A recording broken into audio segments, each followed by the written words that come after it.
میرے پیارے آقا صلی اللہ علیہ وسلم کے پیارے دیوانوں، میلاد النبی کا تہوار یہ صرف مسلمانوں کا تہوار نہیں، یہ صرف انسانوں کا تہوار نہیں، بلکہ انسانوں کے ساتھ یہ جانوروں کا تہوار بھی ہے۔ یہ پوری کائنات کا عالمگیر تہوار ہے۔ یہ صرف عید نہیں بلکہ عیدوں کی عید ہے، اس لیے کہ دنیا کے اندر کوئی دن ایسا نہیں جو دن ہر ایک کے لیے یکساں خوشیوں کا دن ہو، مسرتوں کا دن ہو، شادمانی کا دن ہو، بہاروں کا دن ہو، کیونکہ اگر کسی کو خوشی ملتی ہے تو کوئی غمگین ہوتا ہے۔ آپ کو نہیں پتا روئے زمین پر اگر کوئی نیک انسان مرتا ہے تو عالم بالا میں عرش پر اس کے لیے دھومیں مچتی اور خوشیاں ہوتی ہے، لیکن روئے زمین پر لوگ اس کے لیے روتے ہیں، زمین ماتم کنا ہوتی ہے اور عرش خوش ہو رہا ہوتا ہے۔ آپ دیکھیں ایک ہی دن میں ایک واقعے پر کوئی خوش ہو رہا ہے، کوئی غمگین ہو رہا ہے۔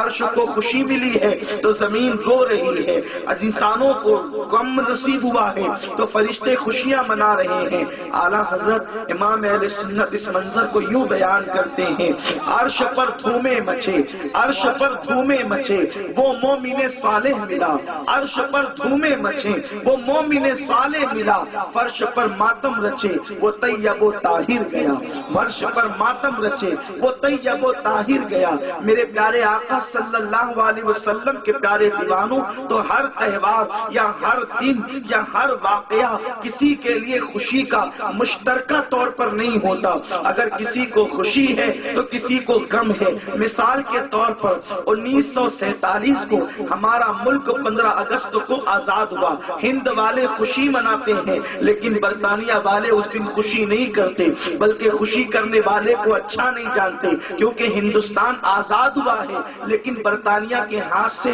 ایک بہت بڑا ملک چلا گیا، سونے کی چڑیا کہلانے والا ملک چلا گیا۔ ہند والوں کو خوشی ہے تو برطانیہ والوں کو غم ہے کہ ملک ہمارے ہاتھ سے نکل گیا۔ اس سے پتا چلا کہ ایک ہی واقعے سے کوئی خوش ہوتا ہے، کوئی غمگین ہوتا ہے، لیکن کائنات کے اندر اسی زمین کے اوپر آسمان کے نیچے ایک ایسا واقعہ بھی رونما ہوا ہے کہ اس واقعے سے انسان تو انسان ہے، جانوروں کو بھی خوشی میسر آئی ہے، پتھروں کو بھی خوشی میسر آئی ہے، مرد تو مرد ہے، عورتوں کو بھی خوشی میسر آئی ہے، انسان تو انسان ہے، عالم بالا کے فرشتوں کو بھی خوشی میسر آئی ہے۔ اللہ اکبر! وہ دن جو ہے میلاد مصطفیٰ کا دن ہے، آقا کی آمد کا دن ہے، یہ عالمگیر آفاقی تہوار کا دن ہے۔ ہاں ہاں، یہ میلاد مصطفیٰ کا دن وہی دن ہے جس دن اگر بت آندھے منہ گرتے ہیں تو کعبہ جھوم کر کے کہتا ہے وہ آ گیا ہے جو مجھے بتوں سے پاک کر دے گا،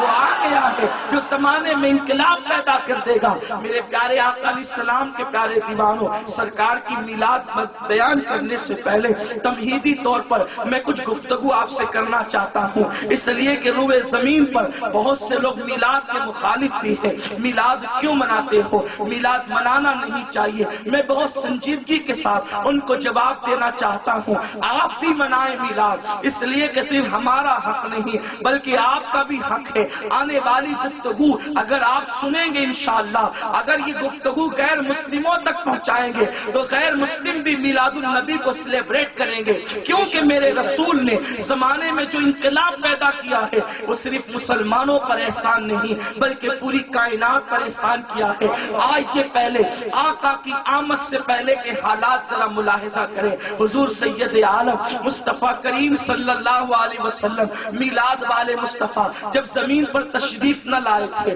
اس وقت زمین کے حالات کیسے تھے، لوگ کس طریقے سے زندگی گزار رہے تھے، بس اس کی ایک جھلک پیش کر کے مجھے اپنی گفتگو کی طرف آنا ہے، اپنے عنوان کی طرف آنا ہے۔ میرے پیارے آقا علیہ السلام کے پیارے دیوانوں، اگر آپ تاریخ اٹھا کر کے پڑھیں، آپ اگر اتہاس کا مطالعہ کریں تو آپ کو پتا چلے گا کہ میرے آقا کی آمد سے پہلے حضرت سیدنا عیسیٰ علیہ السلام کم و بیش 5 صدیاں پہلے دنیا سے جو ہے آپ آسمان کی طرف اٹھا لیے گئے، آپ کو زندہ آسمان کی طرف اٹھایا گیا۔ جناب عیسیٰ علیہ السلام جب آسمان کی طرف اٹھائے گئے، 5 صدیاں بیت گئی، اس درمیان میں کوئی نبی تشریف نہیں لایا، کوئی رسول تشریف نہیں لایا۔ زمانے کے اندر اتنی بہراروی تھی، ویسے عیسیٰ علیہ السلام ایک عالمگیر نبوت لے کر کے نہیں آئے تھے۔ عیسیٰ علیہ السلام ایک علاقے کی نبوت لے کر آئے تھے، اور اسی علاقے میں ان کا دائرہ کار محدود تھا، ان کی نبوت محدود، ان کا دائرہ کار محدود، ان کا کام محدود۔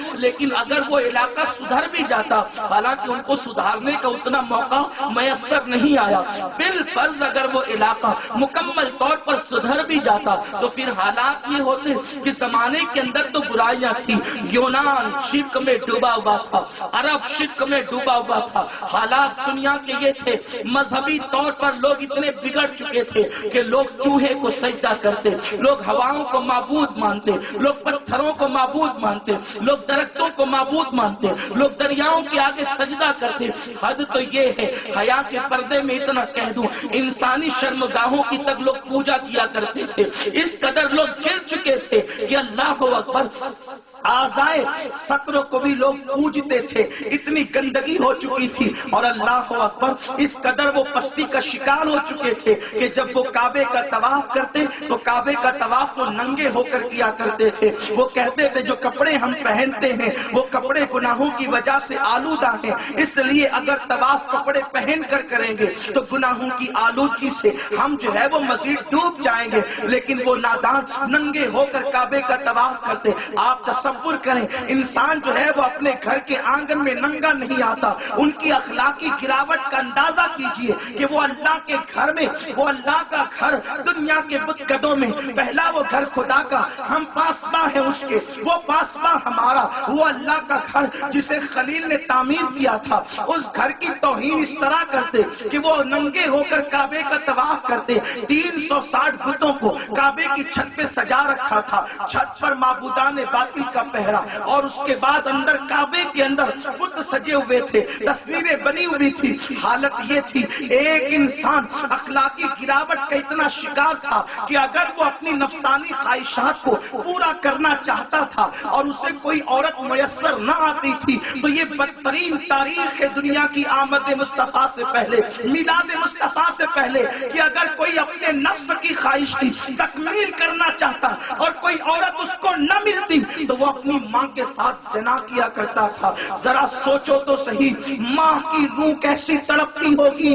ماں کی روح کس طرح سے بلکتی ہوگی جب ایک بیٹا اپنی ماں کے ساتھ زنا کر کے اس کے دامن عصمت کو تار تار کرتا ہوگا۔ اللہ اکبر، یہ زمانے کے حالات ہیں۔ ہند کا بھی کچھ عجیب حال تھا، ہندوستان کی سرزمین میلاد مصطفیٰ سے پہلے یوں تھی کہ اللہ اکبر، سر پہ باندھنے والی پگڑیاں جو ہے وہ نیچے پہنی جاتی تھی، اور اس کے بعد نیچے کے پہننے کی دھوتیاں سر پہ ڈالی جاتی تھی، ناخن بڑے کرنے کو فیشن سمجھا جاتا تھا، کھانے کے بعد جو ہے وہ پیٹ بھر جاتا تو منہ میں انگلیاں ڈال کر کے ہندوستان والے کہہ کرتے تھے تاکہ زیادہ سے زیادہ کھانے کی لذت وہ اٹھا سکے۔ یہ حالات تھی، رسم ستی ابھی جلدی مٹی ہے۔ اللہ اکبر، اللہ اکبر، اگر ہندوستان میں کوئی نوجوان لڑکی بیوہ ہو جاتی اسے منحوس سمجھ کر شوہر کی چتا پر اسے زندہ جلا دیا جاتا تھا۔ یہ ہند کے حالات تھے، ہندوستان کے حالات میلاد مصطفیٰ سے پہلے، آمد رسول سے پہلے کے تھے۔ اسی طرح یونان اور دوسری زمینوں کا حال یہ تھا، عورتیں اگر مخصوص ایام سے گزرتی، میری زبان حیا میں اتنی طاقت نہیں کہ میں کھول کھول کر کے تاریخ پیش کروں، اشارے دے رہا ہوں سمجھنے کی کوشش کی۔ رسولہ تحقیق ہم نے مومنوں پہ احسان کیا کہ انہی میں سے ایک رسول کو جلوگر کر دیا، انہی میں رسول کو بھیجا۔ یہ بھیجنا ہی تو نبی کی میلاد ہے اور آنا ہی تو مصطفیٰ کی میلاد ہے۔ صحابہ کہتے ہیں آقا آپ نے بڑا کرم فرمایا، ہمارے درمیان تشریف لائے، حضور آپ نے بڑا احسان کیا، ہمارے درمیان تشریف لائے۔ آقا جب آپ نہ آئے تھے نا لوگ ماؤں کے ساتھ زنا کرتے تھے، حضور آپ جب نہ آئے تھے نا لوگ کعبے کا طواف ننگے ہو کے کرتے تھے، حضور بڑا احسان کیا۔ کیونکہ صحابہ جانتے ہیں یہ نہ آتے آنا نہ آنا ان کی مرضی پر تھا، جہاں تک بننے اور بنانے کا سوال ہے تو اللہ نے سب سے پہلے اسی محبوب کو پیدا کیا ہے، کیونکہ وہ خود کہتا ہے، حدیث قدسی ہے، کنت کنزا مخفیا فاحببت عرفا ونفخت فی من روحی۔ او میلاد کے مخالفوں، خدا کا پتہ نہ ملتا اگر میلاد نہ ہوتی۔ نعرہ تکبیر، نعرہ رسالت، جشن عید میلاد النبی۔ میلاد کے بغیر تو خدا نہیں مل سکتا۔ حدیث قدسی ہے، میرا اللہ کہتا ہے کنت کنزا مخفیا،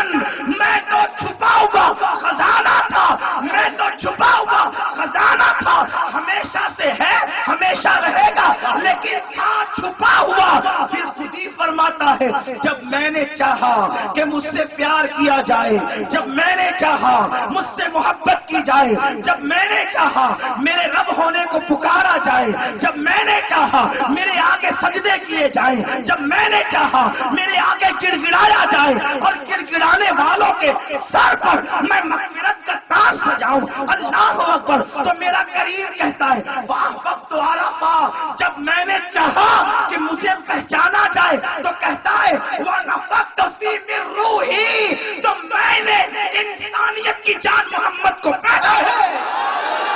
نعرہ تکبیر، نعرہ رسالت، انسانیت کی جان محمد کو پیدا کر دیا۔ اے حبیب اگر تجھے پیدا کرنا نہ ہوتا نہ زمین بناتا نہ آسمان، نہ چاند بناتا نہ ستارے، نہ سیارے، نہ دریا کی روانی، نہ سمندروں کی طغیانی، نہ شام کا جو ہے وہ حسن پیدا کرتا، نہ صبح کا اجالا پیدا کرتا۔ یہ بلخاتی ندیاں پیارے تیرے لیے ہے، یہ چمکتے ہوئے ستارے حبیب تیرے لیے ہے، یہ آسمان کا سائبان، آسمان کا سائبان تیرے لیے ہے، یہ زمین کا فرش تیرے لیے ہے، سمندریوں کی طغیانی تیرے لیے ہے، دریاؤں کی روانی تیرے لیے ہے، شفق کا جمال تیرے لیے ہے، افق کی سرخی تیرے لیے ہے، چڑیوں کی چہک تیرے لیے ہے، پھولوں کی مہک تیرے لیے ہے، کلیوں کا تبسم تیرے لیے ہے، سورج کا اٹھاؤ تیرے لیے ہے، چاند کی چاندنی تیرے لیے ہے۔ حبیب آدم کو بھیجا تو تیرے لیے، نوح کو بھیجا تو تیرے لیے، اسماعیل کو بھیجا تو تیرے لیے، عیسیٰ کو بھیجا تو تیرے لیے، موسیٰ کو بھیجا تو تیرے لیے۔ نہ کیوں آرائشیں کرتا خدا دنیا کے ساما میں، نہ کیوں آرائشیں کرتا خدا دنیا کے ساما میں، تمہیں دولہا بنا کے بھیجنا تھا، بس میں امتا میں آدم آئے کیوں؟ اس لیے کہنے آئے تھے کہ میں تو آیا ہوں لیکن ایک وہ ہے وہ جو آنے والا ہے۔ نوح آئے تھے یہ کہنے کے لیے میرے بعد کوئی آنے والا ہے، عیسیٰ کہتے ہیں میں آ جا رہا ہوں میرے بعد کوئی آنے والا ہے۔ رسول انہی کا تو مژدہ سنانے آئے ہیں، انہی کے آنے کی خوشیاں منانے آئے ہیں، جو چاہیں گے جسے چاہیں گے یہ اسے دیں گے، کریم ہے یہ خزانے لٹانے آئے ہیں۔ یہ تہوار تو نبیوں کا تہوار ہے، یہ تہوار نبیوں کی تصدیق کا تہوار